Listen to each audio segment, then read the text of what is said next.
দিনাজপুরের সদরপুর উপজেলায় সেনাবাহিনী ও পুলিশের যৌথ অভিযানে অস্ত্র ও মাদকসহ এক মাদক ব্যবসায়ীকে গ্রেফতার করা হয়েছে।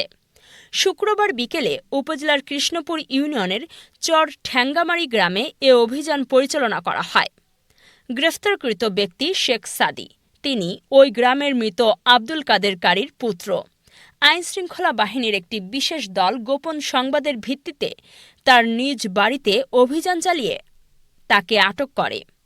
অভিযানকালে বাড়ির একটি পরিত্যক্ত ঘর তল্লাশি করে একটি খেলনা পিস্তল, 2 রাউন্ড তাজা গুলি, 3টি দেশীয় অস্ত্র এবং বিপুল পরিমাণ মাদকদ্রব্য 420 পিস ইয়াবা ট্যাবলেট উদ্ধার করা হয়।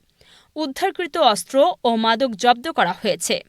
স্থানীয় সূত্র জানায়, গ্রেফতারকৃত শেখ সাদি দীর্ঘদিন ধরে এলাকায় মাদক ব্যবসার সঙ্গে জড়িত ছিলেন। তার বিরুদ্ধে এর আগেও বিভিন্ন অভিযোগ রয়েছে বলে জানা গেছে। এ বিষয়ে সংশ্লিষ্ট সূত্র জানায়, গ্রেফতারকৃত ব্যক্তির বিরুদ্ধে অস্ত্র ও মাদক আইনে মামলা প্রক্রিয়াধীন রয়েছে। আইনগত কার্যক্রম শেষে তাকে আদালতে সোপর্দ করা হবে। যৌথ বাহিনীর এ অভিযানে এলাকায় স্বস্তি ফিরে এসেছে বলে জানান স্থানীয়রা। তারা মাদক ও অস্ত্রবিরোধী অভিযান অব্যাহত রাখার দাবি জানিয়েছেন।